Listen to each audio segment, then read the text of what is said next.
Hello, viewers. Welcome to the 33rd episode of Let's Talk Inclusion. My name is Manobina Chakraborty, founder I for Inclusion. Friends, we will talk about schools today. We will discuss about emotional safety in schools. As announced before, our topic for today's episode is emotionally safe school, the need of the hour. To be very honest, friends, emotional safety is often ignored in schools. Nowadays, we talk a lot about holistic developments in schools, but in reality, we practice rote learning over anything. Our main emphasis is only on scoring good grades so that a student can go to a good college later on. We talk about physical safety in schools, that is important, I agree. But we hardly think about a student's emotional safety. And ironically, over 100 years ago, our very own Gurudev Tagore not only thought about emotional safety, but also implemented it in his schools and university in Shantiniketan in West Bengal. We are proud to have been born in the country where Tagore was born, but have we internalized Tagore's philosophy? I don't think so. I have with me today Dr. Debarshi Roy, a school management consultant, researcher, writer, and blogger on school education. Hello, Dr. Debarshi Hello. Roy. Hello, Dr. Hello. Roy. How are you? Hello. Nice to be here.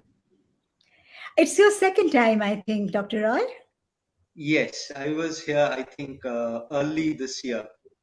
Early this year, I Yes. think we spoke on emotional safety, I think, or something else. I don't remember. It Okay. was quite a nice discussion then. Thank you for being here today. And Dr. Roy, I think there is a problem in your internet connectivity. Your video is not working properly. Audio is clear though. I might be having some connectivity issues. I apologize. Maybe the video won't come through properly, but I hope the audio will be clear to all. Okay, then it's fine. So, welcome to Let's Talk Inclusion once again. I welcome you on behalf of everybody in I for Inclusion. Could you please tell our viewers a little more about yourself? I have been working with schools for over 2 decades now, first as a consultant and then as a researcher since 2012. And my PhD thesis was on the factors affecting the motivation of teachers in my area of North Bengal. Am I audible to you? Yes, you are. Okay. Do let me know if I have issues there. So subsequently, I've been working on complex adaptive behavioral systems, which are systems within which a large number of entities interact with each other and present with outcomes that are non-linear. And the system keeps adapting to changes. As an extension to my interest in complex adaptive systems, I've been working on empathy and psychological safety in school systems, particularly in the identification of behavioral patterns and components that makes school system empathic or otherwise.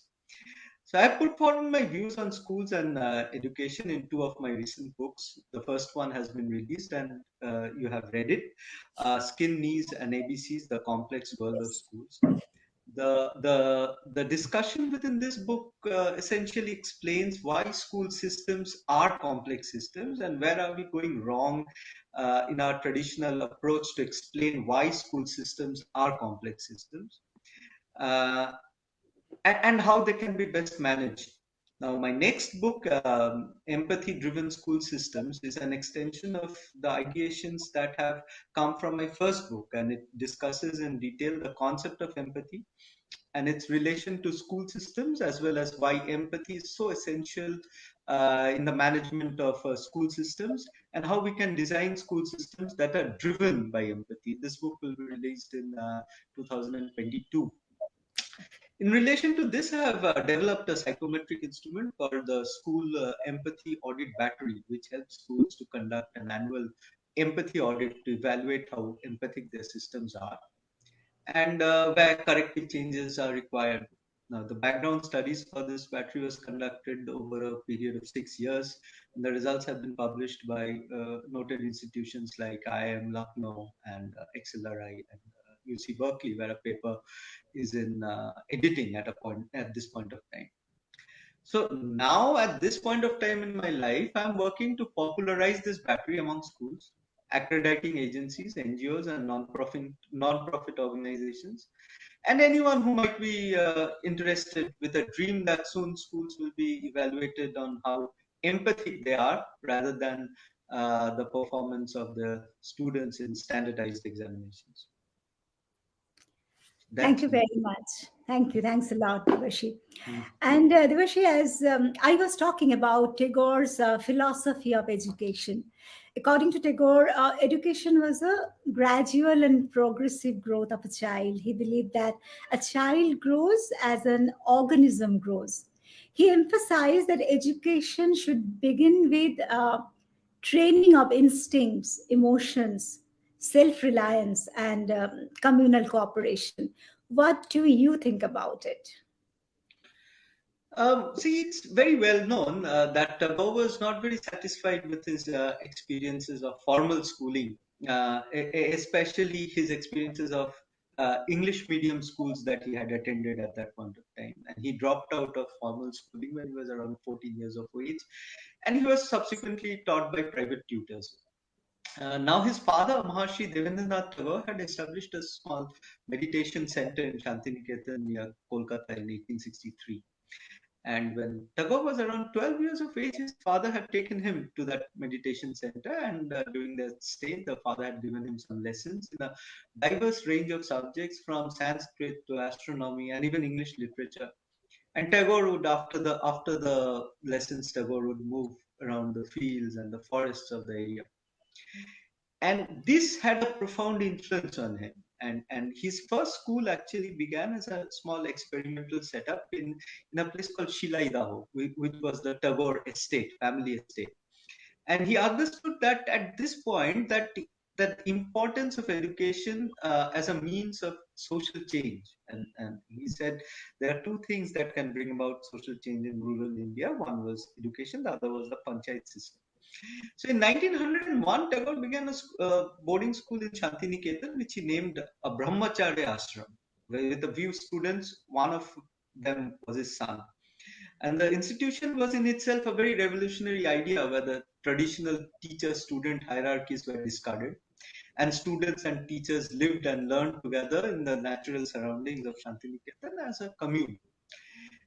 Interestingly, even though the institution was called an ashram, of the 5 teachers who were initially employed, 3 were Christians and 2 Catholics were included.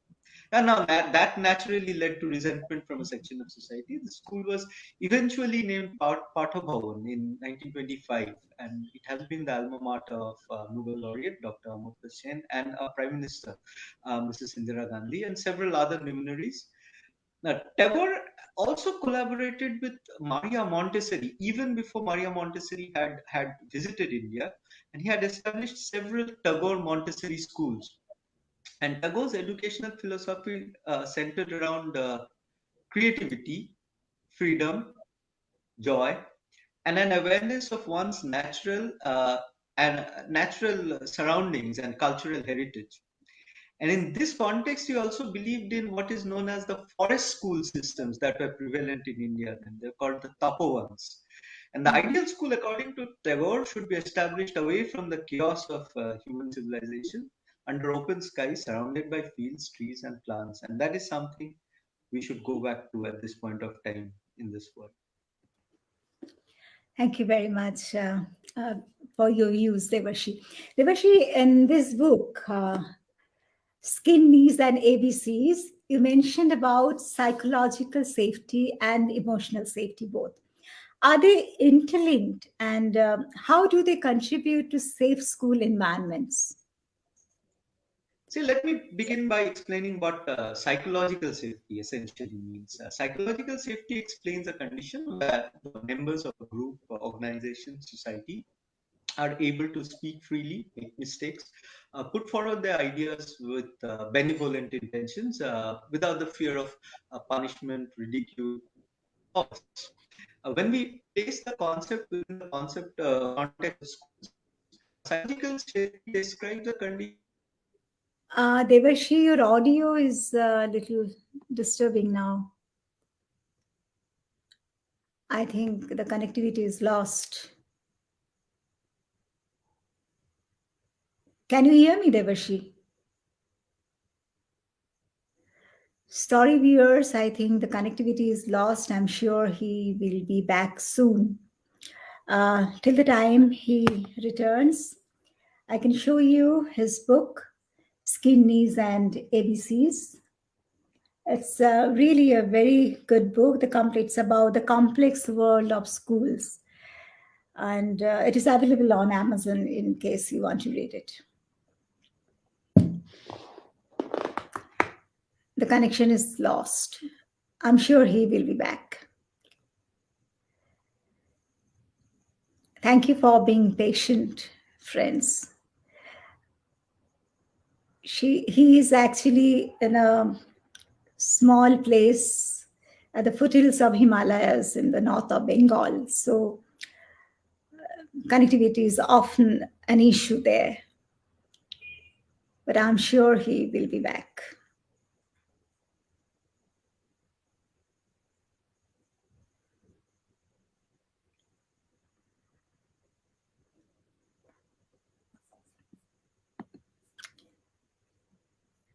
So in this book, actually, Debarshi talked about emotional safety and psychological safety, and also talked a lot about empathy.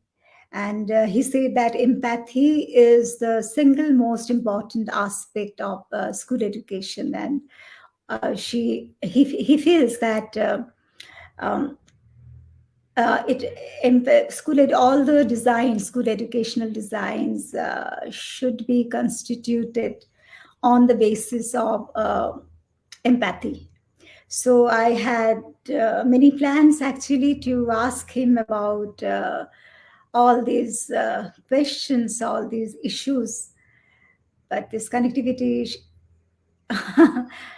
his connectivity problem is really, maybe it's going to be a spoil sport. Let me see.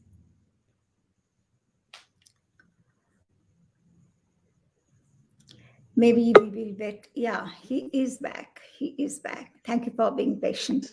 this is a problem that had occurred the last time when I was with you, and my Yes, apologies. yes. But it is a little beyond me. So as I was saying, I'll jump into what I was saying. My apologies again. So there's as I was saying, there's an essential distinction between feeling safe and being safe. And since most schools are physically bound institutions where entry of outsiders are restricted, providing physical safety is not as much of a challenge as it would be in an open access institution like, say, a bus stand or a railway station. So modern technologies too has helped schools to make them physically safe. We have CCTV cameras, etc. Moreover, any breach of physical safety is overtly recognizable. However, the problem with psychological safety is that in an overwhelming majority of cases, it leaves no outward signs of trauma when a person has a psychological trauma. And there is a non-linear nature of psychological trauma. We cannot predict how our behavior will affect the other. If a teacher reprimands two children with exactly the same statement, often the reactions will be very different. In case of a severe reprimand, the reaction almost presents as a spectrum. Uh, some will have no effect, or the reprimand will have no effect on some children, while the other children, it might end up in self-harm. So schools do prioritize physical safety, and that came about after a recognition that physical safety is important and it can be often breached. So the problem needs to be addressed. It is time that the same approach is applied to address the issue of psychological safety. Now, if school systems are psychologically safe, they fundamentally become forgiving systems where children are allowed to grow, make mistakes, learn in their own pace, and every child becomes an important member of the school community. As of now, at least in the Indian context, as I witness those humongous newspaper advertisements celebrating the 90% scorers, uh, who are a few students, while ignoring and effectively disowning the so-called mediocre results of the other, I feel including and celebrating every child of the school is a good step forward to improve our system. Now, coming to emotional safety. While emotional safety in its original definition described a functional interpersonal relationship where couples would remain open and emotionally safe with each other, in the context of schools, it can be interpreted to a larger context. Now, emotional safety in school encompasses, again, a broad spectrum, and psychological safety forms a part of emotional safety. So, emotional safety in schools is enhanced through the recognition of the capabilities of each child, giving the child the attention they crave for, and thus providing that much needed confidence that each child is important. Now, guidance should be provided in a proactive, constructive, and positive manner in order that an emotionally safe environment is created. Adults need to be first be aware of their own selves, their self-awareness. Now, we have to understand which of our behavioral patterns might cause emotional injury, and that has to be recognized and deliberately avoided. Children prefer predictability in their lives, and thus teachers who behave in unpredictable ways and are prone to mood swings or tantrums might make classrooms emotionally unsafe. The recent COVID epidemic or pandemic, the lockdown that was enforced in the entire world, schools closed for almost 2 years, have led to an intense emotional trauma, even in those children who did not experience the illness in the immediate or close family. And the sudden and the unpredictable nature of this widespread disease resulted in deaths and suffering and trauma of being shut down inside the house without friends, games. Um, and, and that has led to very serious emotional trauma. So, listening to students, respecting their confidentiality when it's desirable to do so, being a friend, guide, all enhance emotional safety. Yeah, thank you very much, Debarshi. And we have started receiving questions from the audience. So here is the first one. Um, why psychologically and emotionally safe schools are important within the present scenario of school education? I think you have more or less addressed this, haven't you? Yeah, you would like me to Elaborate elaborate on on this. this? Yes, please. Yes, please. Okay. See, a safe school environment is an absolute necessity for desirable school outcomes. There's no way, no other option. When I say safe, I mean safety beyond, as I said, standard physical safety, and I would include emotional and psychological safety as well. Now, it's now well accepted that in within neurological literature that when the brain senses danger, it shuts down certain parts of the prefrontal cortex, which is actually the area behind our forehead. Uh, and that is the part of the brain which helps us take logical and rational decisions and causes and when it's shut down, our reasoning abilities tend to slow down. At this point, the latest research has reported that the functions of the prefrontal cortex during stress are transferred to older brain structures like the hypothalamus. Now, this might lead to a form of paralyzing anxiety where no decisions can take place, or in irrational behavior like binge eating, drinking sugary drinks, indulging in addictive behavior. So it is clear that not much learning can take place when a person is stressed or feeling unsafe.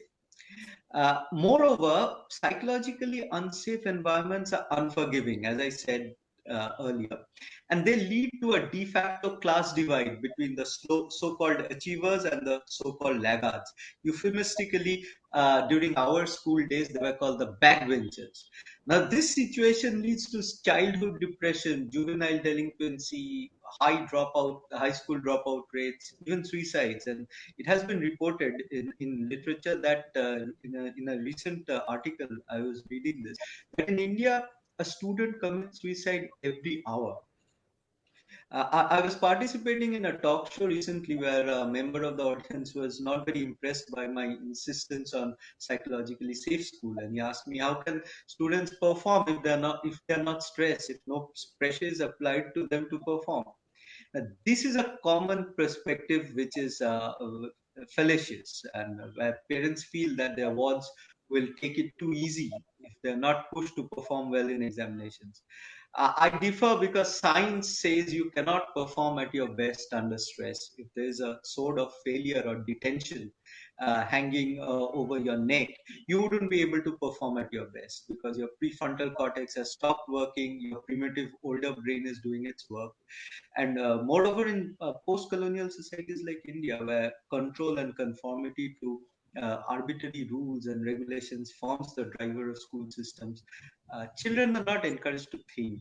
As you, in your introduction, you had touched upon rote learning, and in fact, the rote learning methods, which are designed to maximize test scores, prevent thinking.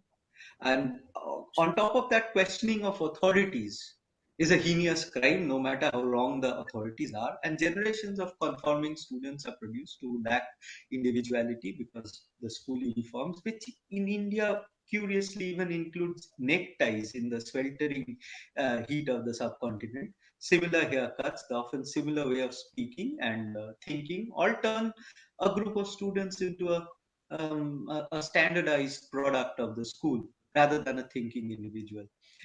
We had a principal in our school who would tell us during our morning assembly, "Children, you are not in a dog eat dog competition. You are in a heart pull out competition."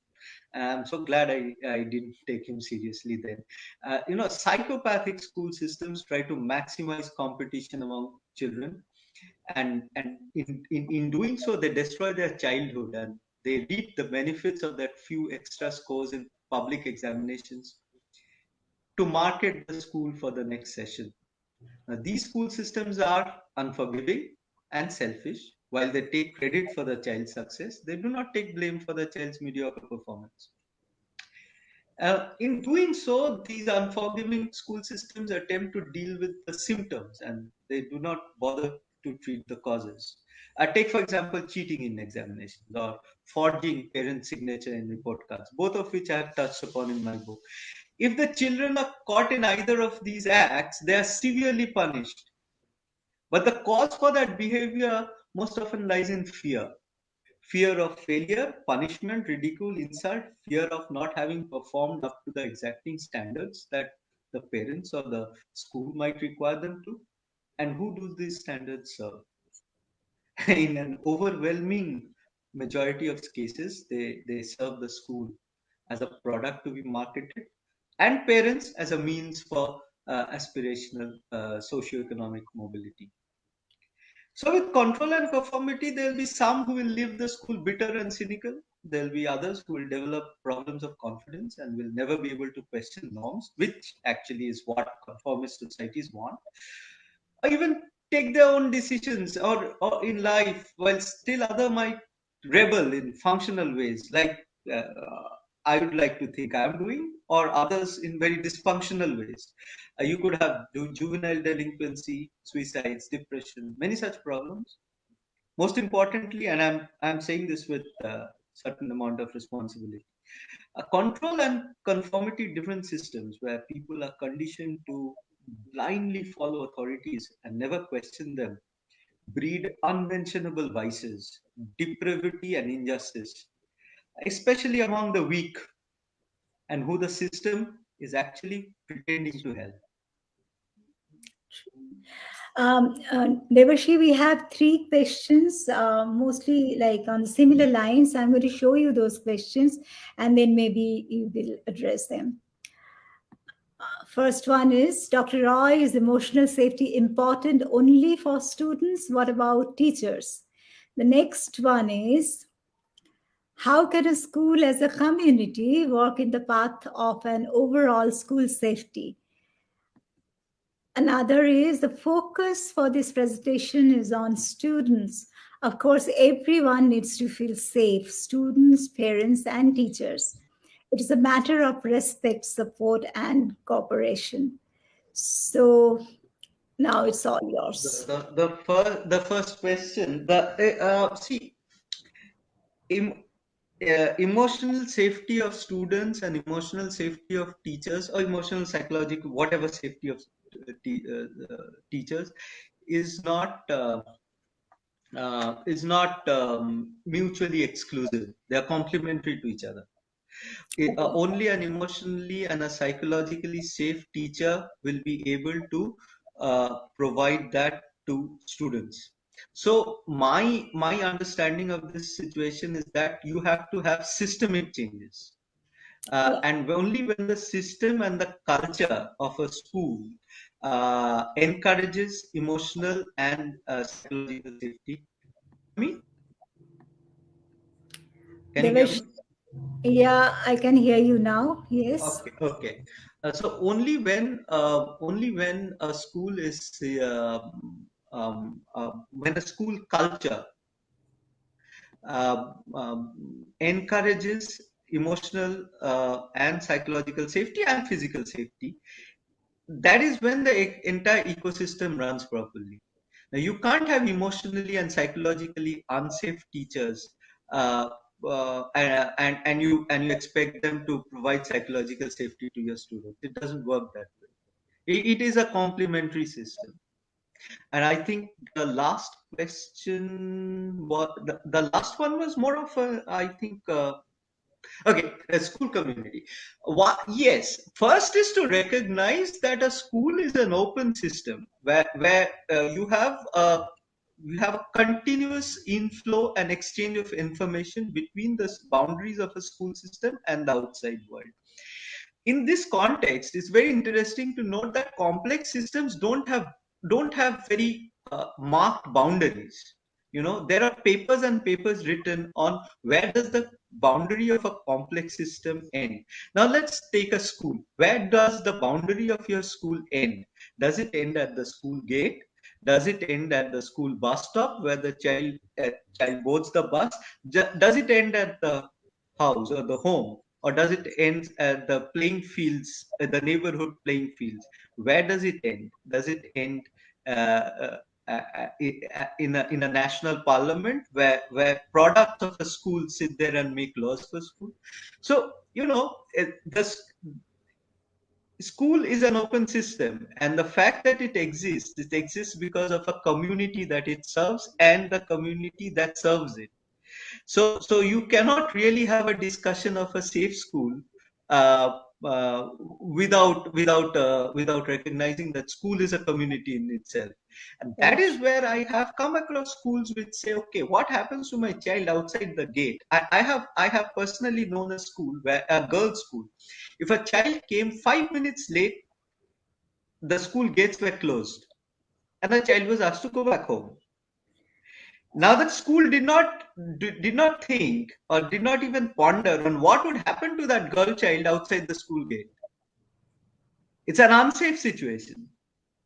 And that is where we have to recognize that school boundaries don't end at the school gates. And it's a part of a larger community of mankind and beyond, in fact. I think the last question was more of a statement. Yeah. Yeah. Thank you very much. I'm sure those who asked questions, they are satisfied with the answers. Now, Devarshi, I have a question to you, and it's again related to your recent book, Skinnies and ABCs. You have written that empathy is the single most important aspect of school education, and should constitute the basis of all process designs in schools. Why do you think empathy is so important in schools?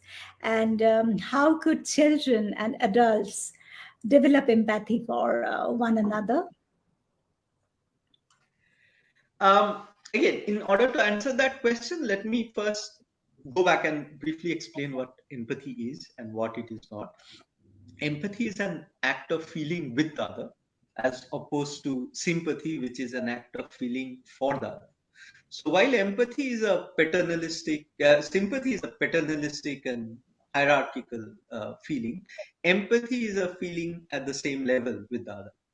So the modern theorizations of empathy describe it with different but unique actions. One is understanding a situation from the point of view of the other, which is known as cognitive empathy, feeling with the other, affective empathy, and compassionate action to relieve the suffering of the other. But however, one does not need to feel with the other in order to act compassionately.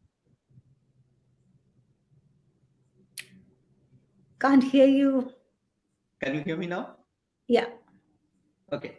Uh, did you was I okay? Was I audible at the compassionate part? Compassionate. Yes. Okay. Let me start with Yes. compassionate action, which is action to relieve the suffering of the other. However, one does not need to feel with the other in order to act compassionately. Empathic understanding is enough. You understand. You don't need to feel with the other. You can still act to mitigate the suffering. Uh, Now, this is very important in case of schools because it's not practical to expect every teacher to feel with the students, and that attempt in itself might lead to severe complications like compassion fatigue, which is a mental and emotional fatigue or exhaustion. That is, can you hear me? Yes. Okay. Yeah. Emotional exhaustion that is caused by years of feeling with people in trauma happens in educational institutions, happens in medical centers with nurses. Now, so empathy should be built into the school system as a standard operating procedure, which would require an understanding of a situation from a child's point of view and then the initiation of compassionate action. Now, at this point of time, I should point out there are two divergent schools of thought with regards to empathy. One is that empathy is a trait, so you're either born with it or you're not born with it. And the other one posits that empathy is a skill that can be learned. Now, my approach to empathy is systemic, and I feel that in schools, if systems are driven by empathic processes, regardless of individual disposition, human behavior would lead to empathic outcome. Debarshi, Operating there's procedure. a problem in the audio once again. Can you hear me? Yeah. Okay. Yes. Now, where was I? Did you hear my part about the system? Okay. My approach to Yes. empathy is system, Yeah. and I feel in can I'm okay. Yeah, you are. Okay. And if systems are driven by empathic processes, regardless of individual disposition, human behavior would lead to empathic outcomes.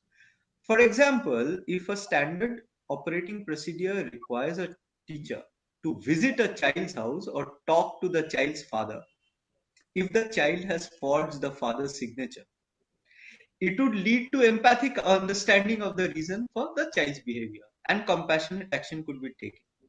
Now, this would be different from the present, which is rusticating the child for forgery without any thought, as my old school used to do, as to why the child is forging signatures. This approach would render the system forgiving and flexible because school rules should not be engraved on stones and they should be flexible. Now we could answer why empathy is important in school. And the answer to that question lies within the nature of school systems. As I had mentioned earlier, schools are complex systems where numerous entities interact iteratively to create what is known as emergent behavior. Now, this emergent behavior is unpredictable, and no teacher or school principal can predict student behavior or even the outcome of a student's school life. Yeah. However, can you hear me? Yes, I can. Okay. However, the system is also deterministic and it's not random. So, adult behavior has an effect on school outcome.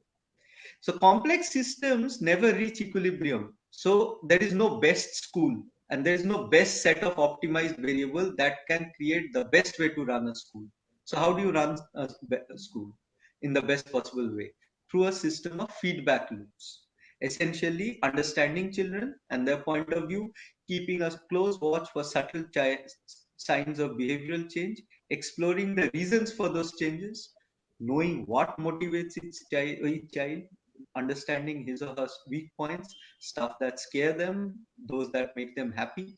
So feedback loops are the only way to manage schools effectively and well. And there is the twist.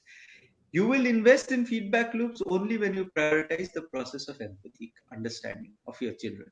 Because feedback loops maximize empathic understanding and they lead to best possible school outcomes.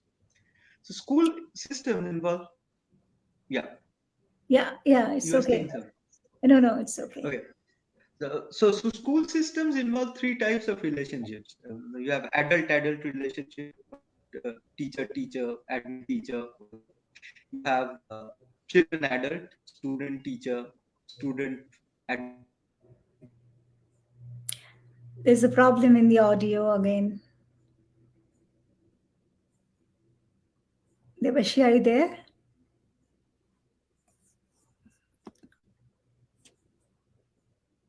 Are you there, Debashi?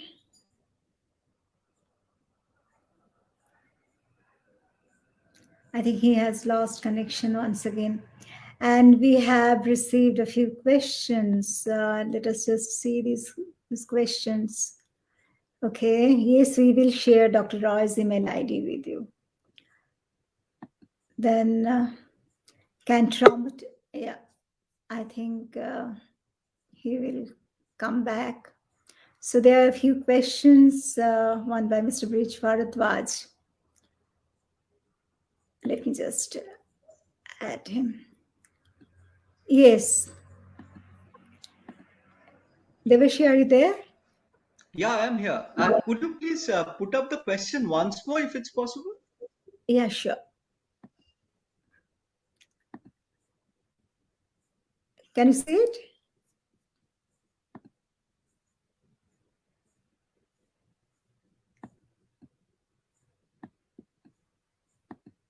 There's no connection, I think, Devashi. I can't hear you.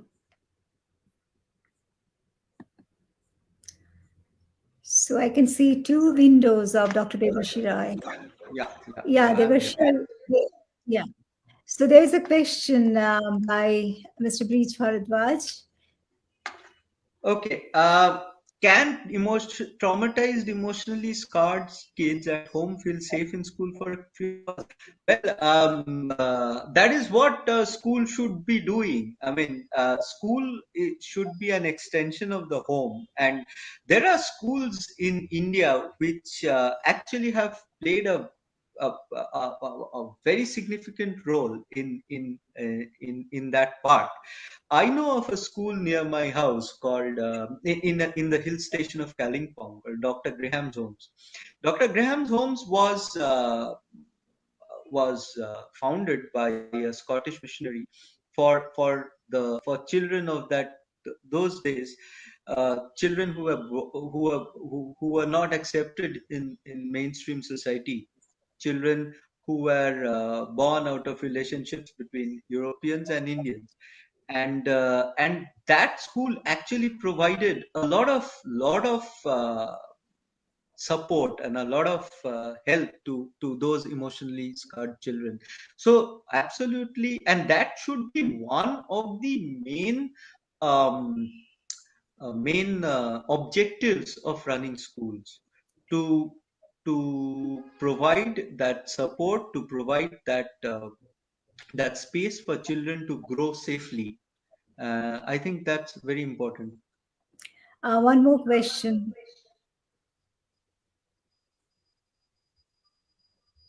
Family Family as a as complex universe which can affect the school going child, right? I think he means whether the complexities of family life can affect school-going children. Absolutely. I mean, whether now the two questions are connected. Suppose you have severe complexities in family. Now you have in the modern day, not even modern day, all throughout history, you have uh, families breaking up, and you have at times. I know of one child whose parents, both the parents, are in prison, and the child is being taken care of by the nuns in the school. The child does not stay in school. The child stays in the same house where she was. She's alone, but she has somebody taking care of her, a relative or somebody. And the nuns are providing a lot of help to the child. So the complexities of our adult life actually affect children, and the schools should actually reach out and help those children. And it's not that they don't. In many cases, they do. Yeah. Can you hear me, Debarshi? Yeah, yeah, I can. Okay, okay, that's great. And I'm actually very keen to know more about the battery you have developed, the empathy battery. And if possible, I would like to utilize it for my students. Could you please tell us a little more about it? See, the school empathy audit battery is a 72 item survey that will help schools estimate the level of empathy within their organization. And this instrument measures school organizational empathy through four components: school culture, leadership, justice system, and psychological safety. These components have, you're welcome, Mr. Bharadwaj. I saw that. So these components have several sub-components which are also measured. The instrument is not a self-reported instrument, which means the teachers and the adults don't report their views on whether they are empathic or not, but it elicits responses from the empathic targets, that is the students. This controls for biases and provides a thorough understanding of the perception of students regarding the empathic nature of their school. The instrument has the potential of recognizing empathy as an important variable to be considered while measuring school efficacy and outcomes. Now, measurements only include performances in standardized examination. This battery could serve as the basis for measurement of school empathy, and a functional competition could evolve where schools would find it imperative to have good empathy scores to be counted among the best. That is what I dream to achieve. Great, thank you very much. There is one more question, Devashi. Okay. Mrs. Pillai said, really enlightening. And how do I contact you, Dr. Roy? You could, I Do can you put want up us my to, phone number. do you Huh? want us to share your email ID? Yeah, please do, please do, please do. Okay, okay, let me do it just a minute. I think it's there. So here is Dr. Debashi Roy's email ID. You can contact him if you want to.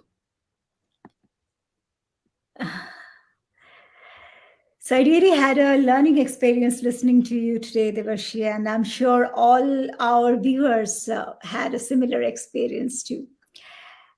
And I would like to thank you on behalf of all of us in I for Inclusion and for being our guest today. And best of luck for all your upcoming book and all your future endeavors. We would love to collaborate again in future.